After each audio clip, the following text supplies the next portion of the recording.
दोस्तों drama serial Bismil के आने वाले एपिसोड में आप लोग देखने वाले हैं। ये ड्रामा बहुत ही इंटरेस्टिंग बन चुका है। अब तौकीर की बेइज्जत होने के बाद मासूमा के पास कुछ भी नहीं रहा, क्योंकि मासूमा तो ये समझ रही थी कि ये जो धन और दौलत है ये सारी मेरी और मेरे बेटे की हो जाएगी, इस पर हम राज करेंगे। लेकिन ये कुछ पल के ख्वाब मासूमा के टूट गए। मासूमा इतनी बड़ी बड़ी गाड़ियों में घूम रही थी और साथ ही साथ वो तौकीर को धोखा भी दे रही थी।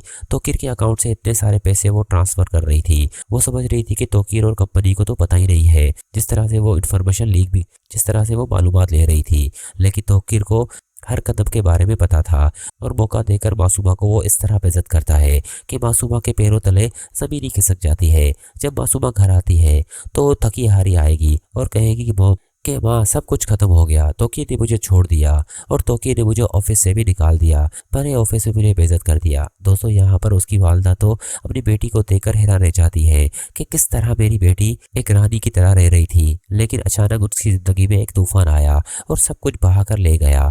दोस्तों यहाँ पर उसकी माँ को तो पहले सोचना चाहिए था कि जिस तरह पर उसकी बेटी चल रही है वो एक खतरनाक रास्ता था, मंजिल सिर्फ जहन्नुम की तरफ जा रही थी। वहीं दूसरी तरफ दोस्तों तौकीर पूरी कोशिश करता है कि रेहाम उसे माफ कर दे। हालांकि माफ करने वाली बात तो नहीं है, क्योंकि तौकीर से एक बहुत बड़ा गुनाह हो गया, जिस गुनाह की माफी तो उसे रेहाम ही दे सकती है। यहाँ पर तौकीर बार बार रेहाम के पास आता है ताकि वो बात कर सके।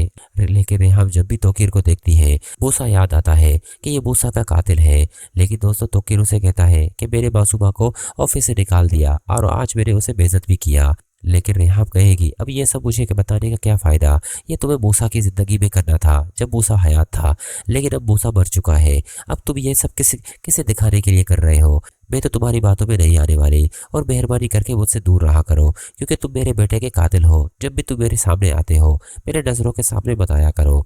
दोस्तों तौकीर कहेगा कि ऐसा तो मत कहो, मैं तुमसे बहुत मोहब्बत करता हूँ और मैं मूसा से भी मोहब्बत करता था, लेकिन बस मैं कह नहीं पाया। लेकिन रेहाम कहेगी आपकी अना और जिद जो बीच में आ रही थी तभी तो आपने ये सब नहीं कहा। आपने तो अपने महबूबा को ही तरजीह दी, हमें तरजीह नहीं दी, हमें तो जिंदगी से निकाल ही दिया था।